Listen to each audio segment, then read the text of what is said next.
ফের বড়সড় উইকেটের পতন তৃণমূলে। গ্রেপ্তার হেভি ওয়েট তৃণমূল নেতা। তৃণমূল নেতার বিরুদ্ধে একেবারে বেধড়ক অভিযোগ। তৃণমূল নেতাকে গ্রেপ্তার করলো গোয়েন্দা দপ্তর, পুলিশ। সামনে 2026-এর বিধানসভা নির্বাচন, আর এই বিধানসভা নির্বাচনের আগে ঘর গোছানো শুরু হয়ে গেছে সমস্ত রাজনৈতিক দলের মধ্যে। ইতিমধ্যে কাদা ছোড়াছুড়ি শুরু হয়ে গেছে। আক্রমণ, ব্যক্তি আক্রমণ, পাল্টা আক্রমণ একেবারে কুরুচিকর পর্যায়ে চলে গেছে। যখন বিভিন্ন রাজনৈতিক দল এই আক্রমণের পথ বেছে নিয়েছে, ঠিক সেই মুহূর্তে এবার তৃণমূলের অন্দরেই একেবারে ডামাডোল। তৃণমূলের অন্দরেও কিন্তু রীতিমতো গোষ্ঠীদ্বন্দ্ব, অন্তর্দ্বন্দ্ব, বিবাদে একেবারে তুলকালাম পরিস্থিতি গৃহযুদ্ধের আকার নিয়েছে। যখন দলের ভাবমূর্তি বজায়ের চেষ্টা চালাচ্ছেন রাজ্যের মুখ্যমন্ত্রী মমতা ব্যানার্জি, অভিষেক ব্যানার্জি যখন দলের নেতা কর্মীদের ঐক্যবদ্ধ ভাবে থাকার নির্দেশ দিচ্ছেন, ঠিক সেই মুহূর্তেই কিন্তু তৃণমূল বনাম তৃণমূল যুদ্ধ, পাক বিতণ্ডা একেবারে চরমে। কদিন আগে কল্যাণ ব্যানার্জি ভার্সেস মহামিত্র, রীতিমতো তেতে ওঠে বঙ্গ রাজনীতি।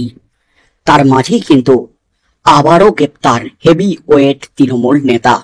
শিক্ষক নিয়োগ দুর্নীতি, কয়লা পাচার, গরু পাচার, পুরসভার নিয়োগ দুর্নীতি, রেশন দুর্নীতিকাণ্ড, একাধিক দুর্নীতিকাণ্ডে যখন চেরবার তৃণমূল কংগ্রেস, এই দুর্নীতিকাণ্ডে যখন গ্রেপ্তার হয়েছেন হেভি ওয়েট নেতা, মন্ত্রী, বিধায়করা, প্রাক্তন শিক্ষামন্ত্রী পার্থ চ্যাটার্জি যখন এখনো পর্যন্ত জেলে রয়েছেন, গোটা শিক্ষা দপ্তর যখন জেলে চলে গিয়েছিল, সম্প্রতি শিক্ষক নিয়োগ দুর্নীতিকাণ্ডের চার্জশিটে আবারও কিন্তু রাজ্যের হেভি ওয়েট মন্ত্রী চন্দ্রনাথ সিনহার নাম। ঠিক সেই মুহূর্তে আবারও কিন্তু বড়সড় উইকেটের পতন, একেবারে মেন উইকেট ছিটকে দিল গোয়েন্দা দপ্তর। চরম অস্বস্তিতে তৃণমূল কংগ্রেস, তৃণমূল নেতার কীর্তিতে রীতিমতো মাথায় হাত তৃণমূল সুপ্রিমো মমতা ব্যানার্জির। বাঁকুড়ার তৃণমূল নেতা সেকেন্দার খানের হত্যাকাণ্ডে গ্রেপ্তার মূল অভিযুক্ত ধৃত নাসিম শেখও একজন হেভি ওয়েট তৃণমূল নেতা, এমনই কিন্তু খবর উঠে আসছে। অর্থাৎ তৃণমূল নেতাকে খুনের দায়ে গ্রেপ্তার হলেন কোনো বিরোধী দলের নেতা নয়, একেবারে তৃণমূলেরই হেভি ওয়েট নেতা। দুই পুত্রের পর পুলিশের হাতে পাকড়াও হয়েছেন তিনি। গত সোমবার রাতে বাঁকুড়ার সোনামুখী থানার চকাই গ্রামে খুন হন তৃণমূল নেতা সেকেন্দার। বাইকে করে বাড়ি ফেরার পথে গুলি লেগে রাস্তায় লুটিয়ে পড়েন তিনি।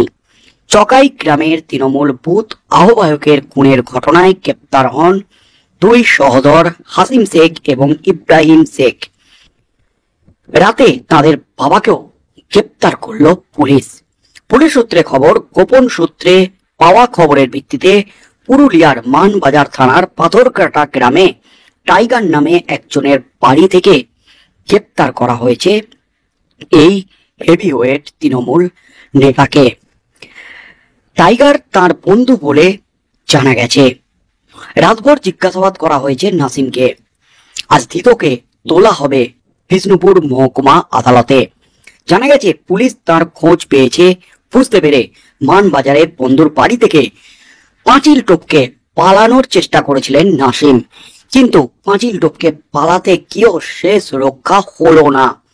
গোয়েন্দা দপ্তর, পুলিশ তারা কিন্তু গোটা বাড়িটিকে ঘিরে ফেলে, আর গোটা বাড়ি ঘিরে ফেলতেই কিন্তু রীতিমতো পালাতে গিয়ে গ্রেপ্তার হেভি ওয়েট তৃণমূল নেতা নাসিম। তাকে প্রায় ধাওয়া করে পাকড়াও করা হয়েছে। তবে ঘটনার প্রায় 1.5 দিন পেরিয়ে গেলেও এখনো আগ্নেয়াস্ত্রটির সন্ধান পায়নি পুলিশ। সেজন্য ধৃতদের লাগাতার ম্যারাথন জিজ্ঞাসাবাদ করা হচ্ছে বলে খবর উঠে আসছে। পাশাপাশি খুনের সময় বাবা ও দুই ছেলের 3 জনই ঘটনাস্থলে ছিলেন, নাকি তারা সেফ ষড়যন্ত্র করেছিলেন, তার খোঁজও কিন্তু নিচ্ছে পুলিশ। মঙ্গলবার সেকেন্দারের দেহের ময়নাতদন্ত করা হয়েছে বাঁকুড়ার সম্মেলনী মেডিকেল কলেজে। তৃণমূল নেতার দেহে মোট 3টি গুলির আঘাতের চিহ্ন মিললেও তার শরীর থেকে দুটি বুলেট উদ্ধার হয়েছে। পুলিশের প্রাথমিক অনুমান সবকটি বুলেটই চালানো হয়েছে 7.65 মিলিমিটার বোরের অটোমেটিক রিভলভার থেকে। মৃতের পরিবারের অভিযোগ পেয়ে মঙ্গলবার দুপুরে চাকাই গ্রামের দুই বাসিন্দাকে পাকড়াও করে পুলিশ। ধৃত দুই ভাইকে বিষ্ণুপুর মহকুমা আদালতে হাজির করানো হলে তাদের 10 দিনের পুলিশি হেফাজতের নির্দেশ দেন বিচারক। সেকেন্দার খুনের কারণ হিসাবে প্রাথমিকভাবে গোষ্ঠী কন্দল, অন্তর্দ্বন্দ্ব কি দায়ী করা হচ্ছে। জানা যাচ্ছে মাস 6 আগে তৃণমূলের গোষ্ঠী সংঘর্ষে ধৃত নাসিম শেখের দিকে গুলি চলেছিল। আহত হয়েছিলেন এই তৃণমূল নেতা। অভিযোগ উঠেছিল আর এক তৃণমূল নেতা সেকেন্দারের বিরুদ্ধে। সে সময় গ্রেপ্তার হন সেকেন্দার। সম্প্রতি তিনি জেল থেকে ছাড়া পান। বদলা নীতি অনুগামীদের নিয়ে সেকেন্দারকে তিনি খুনের পরিকল্পনা করেন বলে অভিযোগ উঠেছে। ওই তৃণমূল নেতা খুনে আরো কেউ যুক্ত রয়েছে কিনা তাও খতিয়ে দেখা হচ্ছে।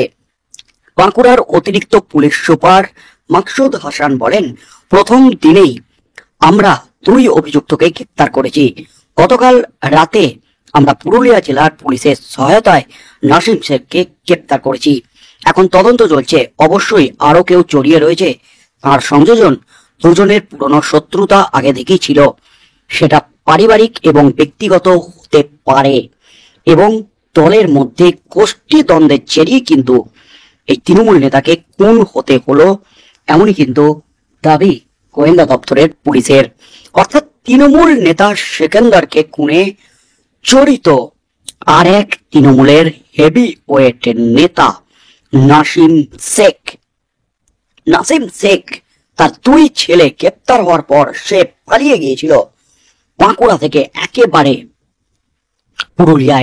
পুরুলিয়ায় টাইগার নামে তার এক বন্ধুর বাড়িতে গা ঢাকা দেয়।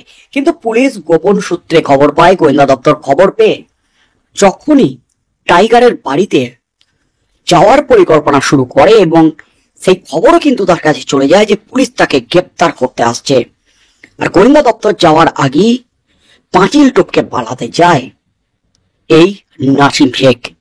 কিন্তু সেই মুহূর্তে পিছন পিছন ধাওয়া করে তাকে গ্রেপ্তার করে গোয়েন্দা দপ্তর, পুলিশ। তাকে দফায় দফায় জেরা করা হচ্ছে এবং তাকে জেরা করে এই ঘটনায় আর কোন কোন মাথারা জড়িত আছে এবং যে আগ্নেয়াস্ত্রটি ব্যবহার করা হয়েছে তৃণমূল নেতাকে খুনে, সেই আগ্নেয়াস্ত্রটি কিন্তু কোথায় আছে তার খোঁজ চালানোর চেষ্টা করছে গোয়েন্দা দপ্তর। এবং সব থেকে বড় কথা, কি কারণে খুন করা হলো। যদিও প্রাথমিকভাবে গোষ্ঠী কন্দল, দলের মধ্যে অন্তর্দ্বন্দ্ব, দলের মধ্যে বিবাদ, এর ছেড়েই খুন হতে হয়েছে এবং তার যেমন তদন্ত চলছে এবং এই কাণ্ডে আর কারা কারা জড়িত তাদেরও কিন্তু খোঁজ চালাচ্ছে পুলিশ। কি হতে চলেছে আগামী দিনে এই ঘটনায়, মেন মাথা ধরা পড়ে কিনা সেদিকে চোখ থাকবে গোটা রাজ্যের।